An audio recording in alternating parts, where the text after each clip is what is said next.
अस्सलाम वालेकुम, my name is Naveed Ahmad. तो आज हम करने वाले हैं लेक्चर 4 मैथमेटिक्स क्लास 10। तो हमने 10 क्लास का जो है 1.1 हमने कंप्लीट की थी, जिसमें हमने इक्वेशन को स्टैंडर्ड फॉर्म में बनाया था ax² + bx + c = 0 और क्वाड्रेटिक इक्वेशन को सॉल्व करने के दो मेथड हमने पढ़े थे, फैक्टराइजेशन और कंप्लीटिंग स्क्वायर। तो अगर हम कंप्लीटिंग स्क्वायर की बात कर रहे हैं कि हमने क्वेश्चन को बाय कंप्लीटिंग स्क्वायर सॉल्व किया था, तो बाय कंप्लीटिंग स्क्वायर में हमने कुछ स्टेप्स किए थे। अगर ये सेम स्टेप हम लगाते हैं standard form of quadratic equation पे तो क्या होगा। हम देखते हैं कि सबसे पहले तो जो हमारी इक्वेशन है ये स्टैंडर्ड फॉर्म में है, तो इसको अगर हम कंप्लीटिंग स्क्वायर से सॉल्व करने की कोशिश करें तो सबसे पहला काम जो हम करते थे वो x² के साथ जो वैल्यू है वो कंप्लीट स्क्वायर होना चाहिए, बट यहाँ पे a कंप्लीट स्क्वायर नहीं है, तो फिर हम क्या करते थे, उस पर डिवाइड कर देते थे। तो हम डिवाइड करेंगे इसको a पे, तो क्या बचेगा x² + b/a × x + c/a = 0। Then उसके बाद हम स्टेप करते थे वो ये था कि जो कांस्टेंट होता है उसे हम इक्वल के दूसरे साइड पे लेके जाते हैं, दैट इज़ -c/a। फिर x के साथ जो वैल्यू है उसे हम एक साइड पे लिखते और 1/2 से मल्टीप्लाई करवाया था। तो जो आंसर हमारे पास बनता था हम उसका स्क्वायर ऐड करते हैं, क्योंकि b/2a बनता है, तो हम इसका स्क्वायर ऐड करेंगे दोनों साइड पे, इस तरफ भी और लेफ़्ट साइड राइट साइड दोनों साइड पे। तो यहाँ पे हमारा स्क्वायर कंप्लीट होता है x, क्योंकि यहाँ से साइन लेते हैं, प्लस b/2a का होल स्क्वायर, और इस तरफ हम इसको सॉल्व करेंगे -c/a + b² / 4a² x + b/2a whole square = इन कैल्शियम बन जाएगा 4a²।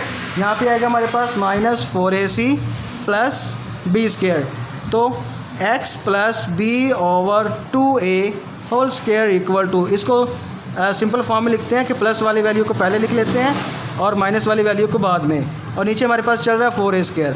तो स्क्वायर ख़त्म करने के लिए हम दोनों साइड पे स्क्वायर रूट लेते हैं, स्क्वायर और स्क्वायर रूट यहाँ से कैंसिल हो जाएगा, तो बचेगा x + b/2a = +- चूँकि अंडर रूट के साथ हम +- लगाते थे, तो b² - 4ac under root, and 4 का अंडर रूट जो है वो 2 होता है, और स्क्वायर और स्क्वायर रूट से कैंसिल होके a रह जाएगा।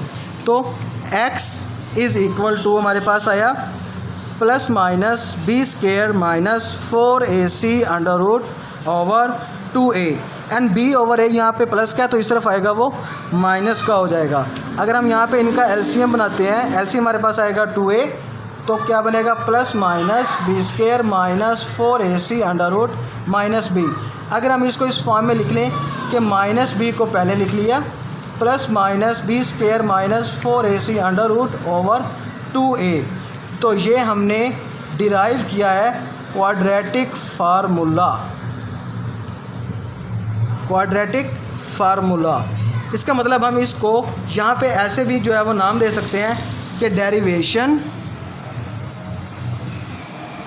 डेरिवेशन ऑफ क्वाड्रेटिक फार्मूला, यानी कि हम इसको ऐसा बनाते हैं कि अगर हम standard form of quadratic general equation को कंप्लीटिंग स्क्वायर से सॉल्व करते हैं तो हमारे पास जो एंड रिज़ल्ट आता है उसे हम कहते हैं क्वाड्रेटिक फार्मूला। तो क्वाड्रेटिक इक्वेशन को डायरेक्ट क्वाड्रेटिक फार्मूला से भी सॉल्व किया जा सकता है। तो इस तरह से क्वाड्रेटिक इक्वेशन को सॉल्व करने के 3 मेथड हमें मिल गए। फर्स्ट मेथड जो था वो फैक्टराइजेशन था, सेकेंड मेथड जो हमने पढ़ा वो कंप्लीटिंग स्क्वायर था, और ये दोनों मेथड हमने 1.1 में की थी। अब हमारे पास जो थर्ड मेथड है वो है क्वाड्रेटिक फार्मूला, और क्वाड्रेटिक फार्मूला से हम 1.2 को सॉल्व करते हैं। होप आप इसको ट्राई करें, आपको ये समझ आ गई होगी। नेक्स्ट हम जो है 1.2 का क्वेश्चन नंबर 1 करेंगे।